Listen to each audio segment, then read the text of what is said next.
Welcome to Hub of Kids PS. Kindly like and subscribe to my channel. एक ऊंट और एक गीदड़। तो आइए कहानी को सुनते हैं और देखते हैं किस कहानी में है। के बाद गीदड़ ने ऊंट से कहा, अब मैं गाना गा कर खुशी मनाऊंगा। ऊंट अस्सलाम वालेकुम प्यारे बच्चों, उम्मीद है आप लोग खैरियत के साथ होंगे। सबसे पहले तो मेरे चैनल पे को लाइक कर दें, सब्सक्राइब करते हैं, ज़्यादा से ज़्यादा शेयर कर दें, क्योंकि अगर आप सब्सक्राइब नहीं करेंगे तो आपको मेरी वीडियोस कैसे मिलेंगी। तो सब्सक्राइब करना हरगिज़ ना भूलें। आज की जो कहानी है उसका नाम है एक ऊंट और एक गीदड़। तो आइए कहानी को सुनते हैं और देखते हैं किस कहानी में है क्या। एक दफ़ा का जिक्र है कि एक ऊंट और एक गीदड़ बहुत अच्छे दोस्त थे। वो दोनों एक दूसरे के साथ वक्त गुजारने में बहुत खुशी महसूस करते थे। एक दिन गीदड़ ने ऊंट से कहा, आओ हम दोनों मिलकर एक खेत में चलते हैं जहाँ बहुत सारे रसदार तरबूज हैं। ऊंट ने कहा, लेकिन ये खेत किसान का है, हमें चोरी नहीं करनी चाहिए।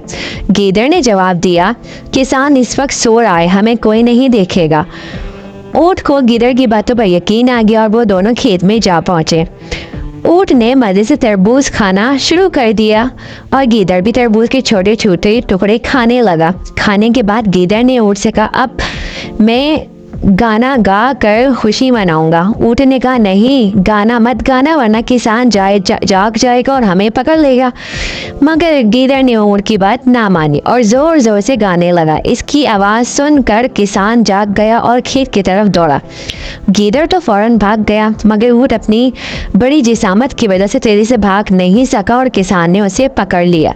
किसान ने ऊंट को खूब मारा और उसे अपने खेत से निकाल दिया। जब ऊंट वापस आया तो गीदड़ ने हंसते हुए कहा, दोस्त तुम्हें खेत में नहीं जाना चाहिए था। ऊंट ने गुस्से से जवाब दिया, तुमने मुझे धोखा दिया, अब तुम्हें इसका खमियाजा भुगतना होगा।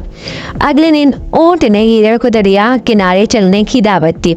जब वो दरिया के दरमियान पहुंचा तो ऊंट ने पानी में हाथ लगा दिया। गीदड़ ने जवाब घबरा कर कहा, कि तुम क्या कह रहे हो, मैं डूब जाऊंगा।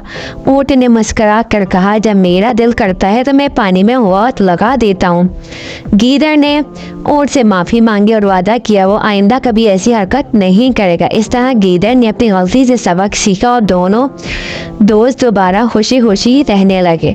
प्यारे बच्चों, इस कहानी से हमें जो सबक मिलता है वो ये है कि धोखाधड़ी का अंजाम हमेशा बुरा होता है, चाहे वो दोस्त के साथ ही क्यों ना हो, और दोस्तों को हमेशा दोस्त के साथ मुखलिस रहना चाहिए। कहानी पसंद आई हो तो मेरे चैनल को जल्दी से लाइक कर दें और सब्सक्राइब कर दें। सब्सक्राइब करेंगे तो आप ही का फायदा है, क्योंकि नेक्स्ट वीडियो आप तक फौरन पहुंच जाएगी।